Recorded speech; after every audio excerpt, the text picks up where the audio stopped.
Hi and welcome. I'm Dr. Troy Podell, the Coordinator of Career Readiness for the Downtown Area School District. We are super pleased today to be hosting a true local treasure in the Delaware Valley. Her name is Ginger Ray Dunbar. She's a journalist for the Daily Local News, in addition to wearing other hats, and it's an intentional pun that I'll let you explain and deliver on later. But for now, please let me get out of the way. I know you've got a jam-packed presentation. Welcome, Ginger Ray Dunbar. Thank you. Okay. So you said I'm Ginger. I'm from the local. I just want to show you guys a lot of photos, so that way just give you guys an overall of my career path. If you guys have questions, just let me know. So I graduated from Westchester University in 2012. And that year, a couple months later, I actually got lucky enough that I got a job at a local paper in my backyard. It's actually been consolidated now. It was called Springfield Press. And I worked for a weekly that had 5 different weeklies in the Delaware County area. But today, probably about 4 or 5 years after I started working there, they actually consolidated. So now it's just one newspaper. So it's called the County News and Press of Delaware County. So I still occasionally write for them.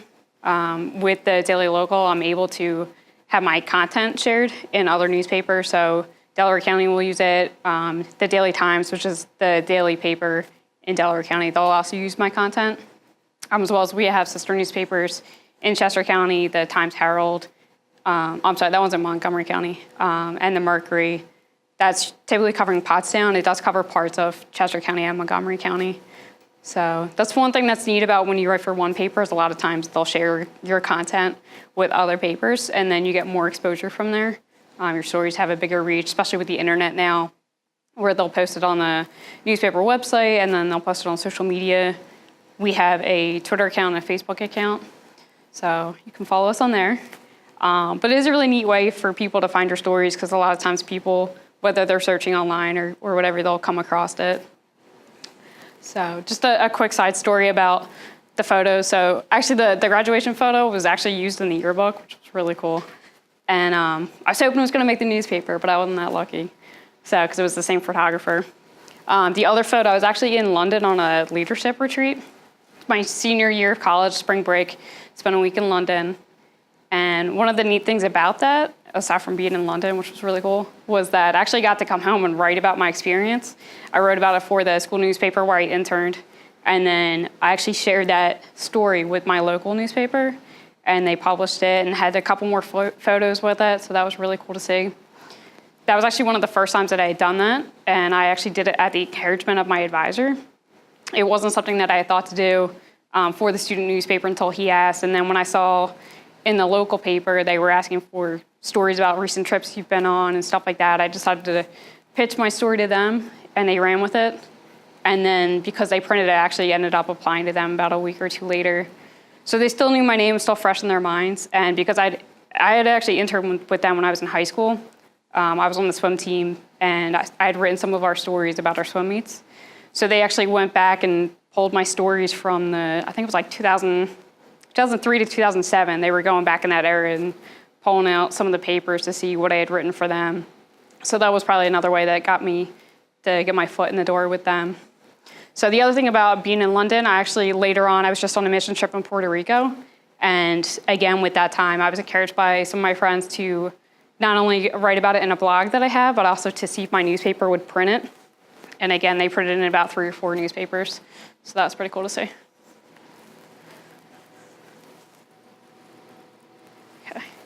I love this one. It's hard to read, so I'll read it to you guys. But this is the funny thing about, like, a lot of times when I say I'm a journalist, people are like, that's so cool, I've never met a journalist. And then it's usually followed up by, what do you do? Because I have no idea. So most people know, like, you'll see your name in the paper with the story.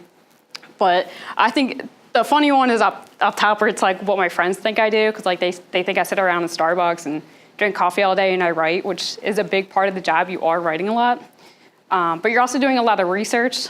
So there's also a point up here that says what I think I'm doing in the middle. It's from a movie. I forget what movie it is. But these 2 guys are, like, on this kick to undiscover something big. And that's what they're writing about. The one that says what my editor thinks I do is the kid's drawing a picture. So sometimes your editor might think you're just sitting around doing nothing. But sometimes you have to wait for phone calls back about a story, or you're doing a lot of research and you're waiting on people to get back to you. And then the one about what society thinks I do is because that's the one where there's all these cameras up in people's faces, and they're sticking the microphone in someone's face. And I've had a lot of my friends say that too, where they think that that's what we do, that we're just throwing the mic in someone's face and pressuring them to talk to us. So we will call people. We always want to get their side of the story. So sometimes they'll share, and sometimes it's no comment. So you just gotta keep making phone calls and try to see who will talk to you. And at the end of the day, if it's a no comment, that's what your story says. So, and then just filling around it. So, okay. Did you guys ever see Titanic? Okay, you have? All right. I love this movie, but I love the quote from Jack Dawson, because at one point he's having dinner with the first class and he's actually in the third class. So they ask him about his life, and he makes a comment about how he loves waking up not knowing who he's gonna meet or who he's gonna talk to. And for me, that's what I love about my job. Like, there are days I know what I'm doing, I have set things going on, but a lot of times, like, I might meet somebody random that I hadn't planned on. I might have to make phone calls that I hadn't planned on. Like, a lot of times stories come up unexpectedly. And to me, that's the fun part of the job. It can also be the stressful part of the job, especially if you have one or two stories in the works already and then something else comes up.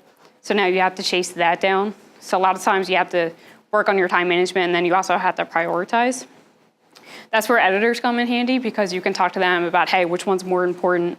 Or if you get stuck in a rut with one of them, you can go to them and say, like, hey, can you help me out with this? Like, who should I call? And people that you meet in the field, like whether it's one of your sources or just somebody that you come across, in your path a lot, you can ask them for help.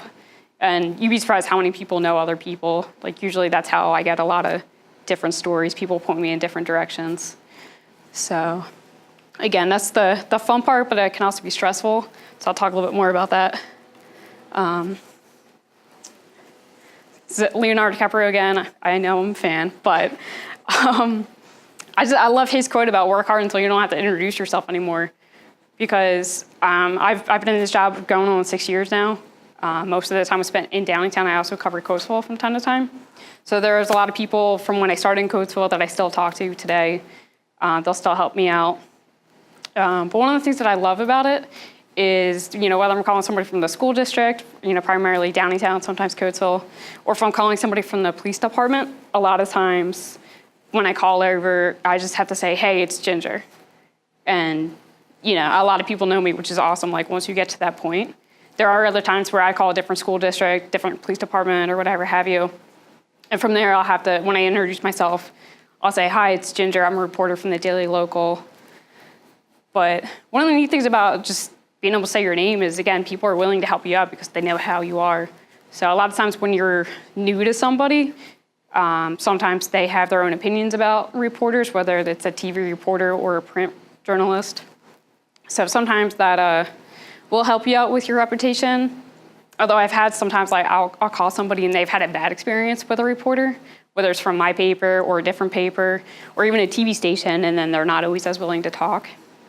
So I actually had one experience where it was like that, where I called this woman and she was so incredibly rude to me.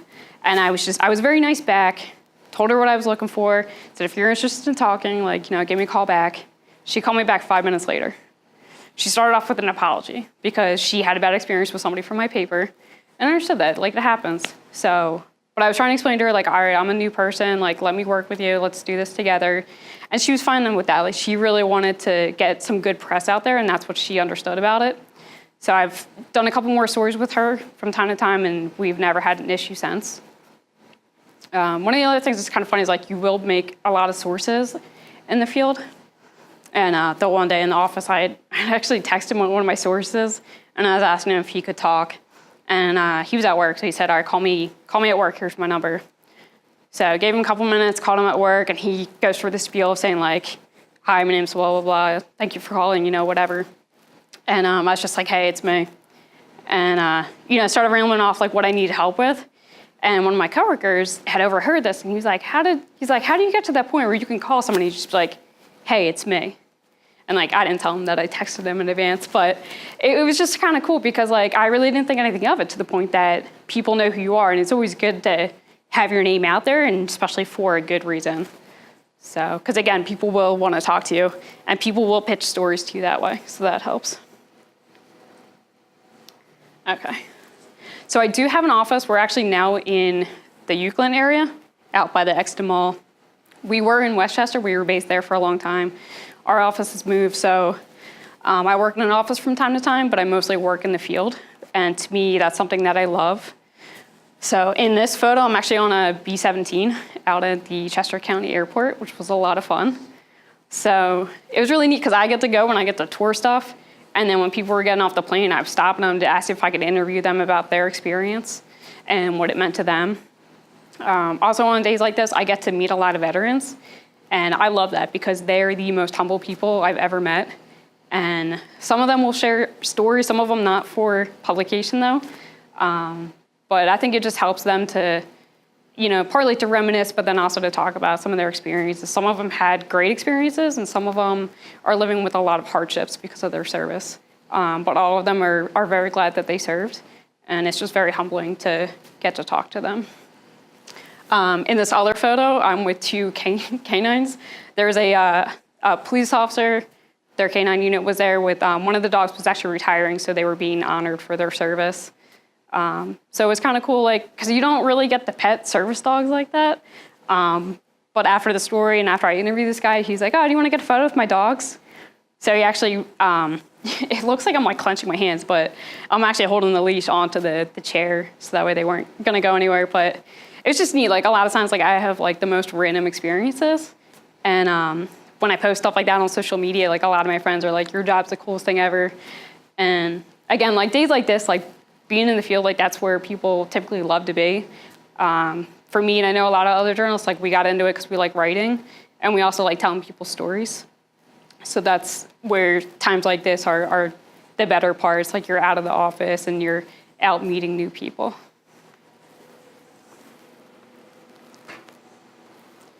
So there are times where there's a lot of work in journalism, and for me, I feel most productive when I research a story or I interview somebody and I turn around, write up a story, and then it hits the press. But there are times where you're going to be chasing down stories that probably will never make it to the press, they'll never surface, whether it's just because you didn't have enough evidence to prove what you were doing, or nobody would talk to you to the point that you could get a story together. Or maybe, like in this case, I was chasing down some rumors and they turned out to not be true. So in that case, again, like you wouldn't publish it. So it's just a lot of research. There was a bunch of different papers that I was going through. Probably spent my entire 8-hour shift chasing this down. So, but it's always good to talk to your editor, let them know what you're working on, especially if you need help. But also so that way they know that you're working and they can help you out if you need it. So. I also got to do a couple stories with our local radio station. They're based in Westchester. They're actually right up the street from my old office. But in one case, I actually got to help host a political debate, which was really cool. I had never done that, and I was so nervous to talk on the radio for some reason.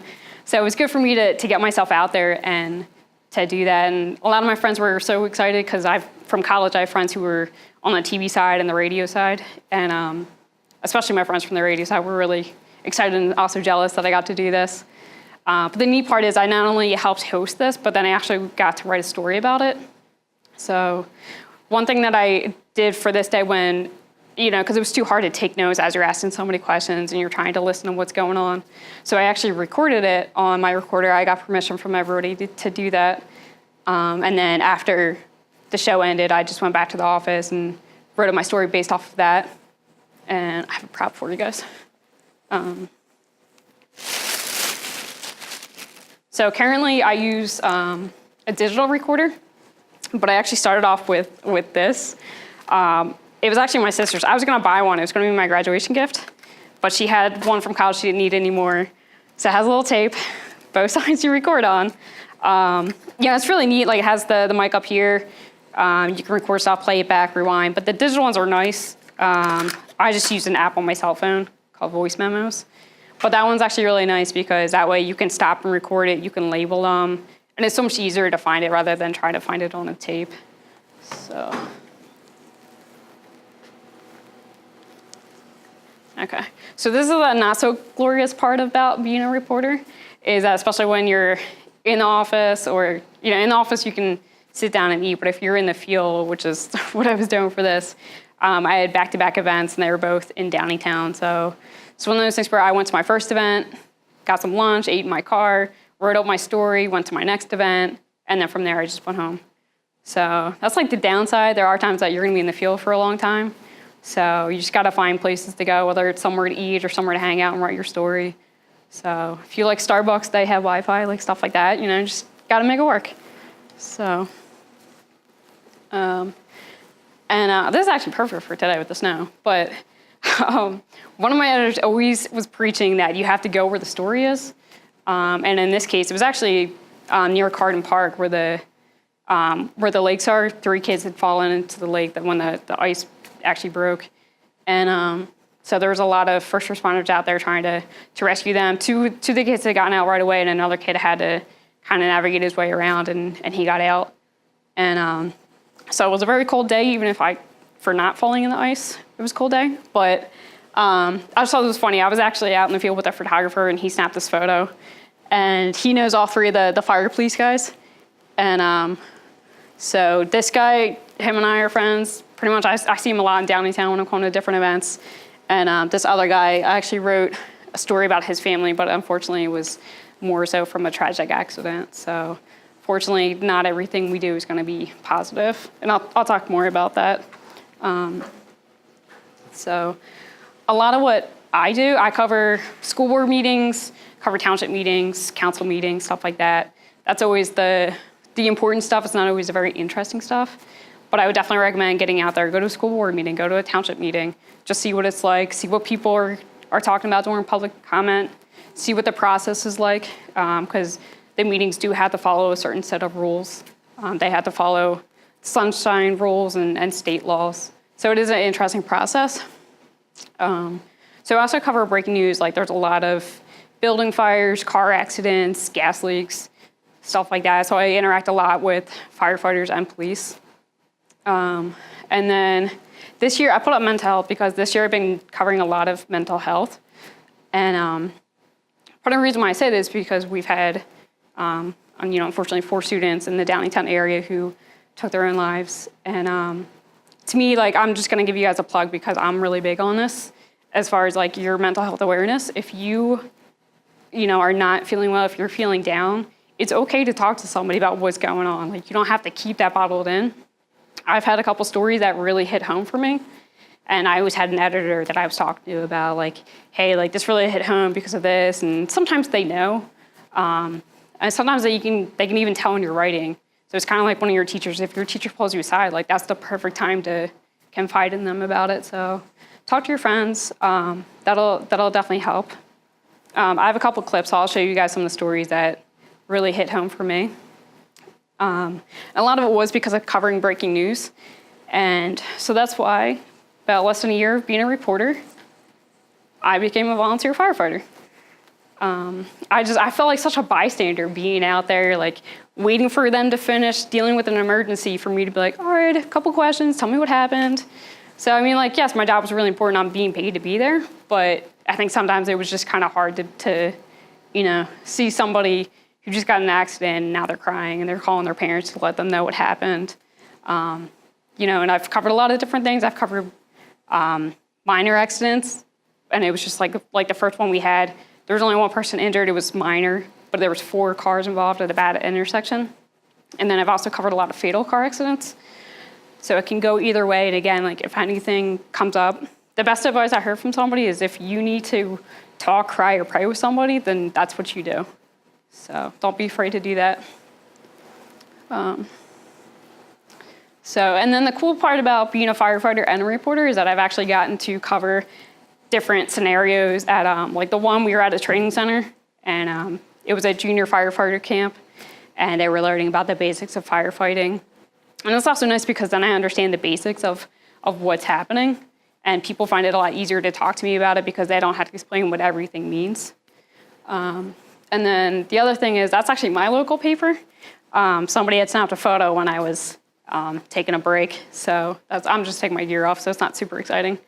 But it was really cool to see my photo in the paper, and it reminded me that my college advisor for the newspaper, he said that people love seeing their photos in the paper, so whether sometimes it's just their name or sometimes it's their photo, like that's what sells for a lot of people. Like they want to read about people that they know. So I always kept that in mind, especially when I do features, because then that way you know that people are going to want to read that. Because the 3 most well-read stories are breaking news when something bad happens, seeing your friend in the paper when something good happens, and then animal stories. Like pretty much anything that's related to an animal, people will read it. So good or bad. And then here's my contact information. I'll leave it up if you guys want to jot anything down. Send me an email. If you guys ever want to shout at me, you're more than welcome to join me at a school board meeting or out in the field somewhere. Unfortunately, sometimes we get late notice, so it might have to, if somebody reaches out, it might not be a while before I say you can come out with me. But feel free to do that. I'm going to grab some papers, and then we'll go over some different things. Do you guys have any questions about my job or anything? No? Okay. Yeah. What's the best and most uplifting story you've ever covered? Let's see, uplifting. Well, I had one that was uplifting for me, especially because I'm religious. We had this kid who, I think he was like 3 or 5 at the time, and he had E. coli he was suffering from, and this woman had asked her church to pray for her son to recover, and so the whole church is praying, and he had actually recovered, which the doctors were pretty amazed about. And so for me, especially because I've just really grown in my faith, and so for me, it was really cool to be able to talk to her about her son surviving that and what they went through, because I actually didn't even know that that's what it was for a long time, and he had almost died. So it was very nice to be able to talk to a parent about their kid's survival, especially because a lot of times, unfortunately, I've interviewed a lot of parents who've lost kids. So it's always nice when there's that happy ending. So, yeah, thank you. So I'll just show you guys a couple different things. So this is my press badge. So my one editor said that this is the one thing that gets you wherever you want to go, unless you're legally being asked to leave by a police officer or something. So these are just different examples of press badges that they'll give you, so that way you can get into wherever you're going after you show your press badge. So, and then it's nice because then you blend in with everybody else if they're wearing a name tag. So, and then one story I want to show you guys, actually I have some advice for you. It's as far as learning from other reporters. So one of the best ways to learn from other people, especially if you want to be a journalist, is to read other people's works, whether it's another reporter or an author, especially just keep reading. And one thing that one of my editors would do is if he got a press release from the district attorney's office, he would hold that for me. Like this one actually, it was just came through an email. But he would put it aside and say, hey, this came in from the DA, this is just a practice. And he would say, you have 20 minutes or you have 30 minutes, you're on deadline, write up a story. And so this is actually the one that the reporter had written, and I wrote up my own copy and sent it to him before we looked over this. And we looked to see what was similar, what was different. And one of the ironic things is we had a paragraph of a statement from the DA, and we'd actually broken up that quote in the same order throughout the story. But it was interesting, we had different leads, the first sentence of the story. And so to me, that was just a great way to learn because I saw things differently than him. And I think for me, it also helped me to be more open-minded because, there's a lot of different perspectives. So I think that was something that was really cool to see. Here's another story about I got to interview a fire chief from Philadelphia who had retired. And so again, it was really neat. My editor asked if I wanted to do it because I have an interest in that. And he was a really cool guy to talk to. And he had written a book, which is why I was talking to him about it. And it was really nice because he had actually on the spot offered me a book and he signed it, which was really cool. So, And then I thought this one was kind of interesting because this is actually something that I covered in Downingtown. It was on, Nope came by and talked to, I think it was at STEM, came by and talked to students about not using drugs and what happened with their kids who were using drugs. Some of them were just, unfortunately suffering addiction, and other ones had been on opioids after having a sports injury and ended up overdosing. But I thought it was really interesting because in the centerpiece, that was a story that was positive. Hey, with like the school districts getting out there and talking to the students about drug use. And then the story that made the top of the page was something about students bringing pills to school and, unfortunately getting high in the classroom. So to me, it was just really interesting where it's, you're either the good news or the bad news. With this one, this was at Lionville Middle School. This was appreciation for police officers. And it kind of looks like a scarier article because of her facial expression, but a lot of times that's what the photographers talk about. Like when you're taking photos, you want to look for people who are showing those emotions, whether it's because they're really sad, they're really happy, or maybe they're shocked. And then I like this one. I wrote about there was a theft at a business, and a whole group of people were in on it, everybody except for security apparently, and that's how they got caught. So it was kind of interesting, but this was one of those stories too where one of my editors had asked me to be a little bit more creative in some of my leads, so it usually helps when you know what your headline's gonna be, so that way you can be a little bit more creative about your lead. Because I had one where this woman was arrested in Chester County, but she had just come from Las Vegas. She was doing something illegal with her business, and she got caught in Chester County, so we wrote a local story about it. And so just to be creative, I made a lead about how not everything that happens in Las Vegas stays in Las Vegas. So just to be a little bit more different, and I got props for that, which is it's always nice when you get a compliment from your editor, because unfortunately I have to admit that journalism is like one of those thankless jobs. So my advice to you guys for whatever you guys decide to go into is that just don't be discouraged, like, because you might hear more negative comments than positive comments, like wherever you go, not even just journalism. But I mean, just keep remembering that what you're doing is important and you're making a difference, and you're just not always going to hear about it. So, yeah, sorry. I was wondering, are there internships like just for high school students, or do you have to wait until you're in college? You can do it when you're in high school. We actually, you can email me and I'll give you my editor's information.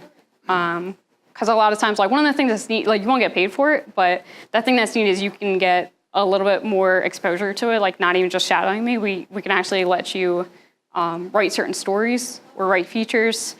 So, I mean, one thing I would definitely recommend is if you write, whether it's for your school newspaper, if there's something going on at your school, I would recommend, you can pitch that over. You can even send it to me and I'll read over it. And if I think it's newsworthy, I'll let you know and we'll get it in the paper. So. And you're going to get credit for doing internships through the school district as well. So please email me and let's get that set up. Show you a couple more. This was another one that was cool for me because being a firefighter, I actually went down to the training center, and they have a mock house set up where they actually set it on fire to do some testing. So it's really cool. I get to write about a lot of different stuff that they're testing for. Is that the bell to switch? I think that's the bell. Okay. Okay. Ginger, thank you so much. Sure. Thank you.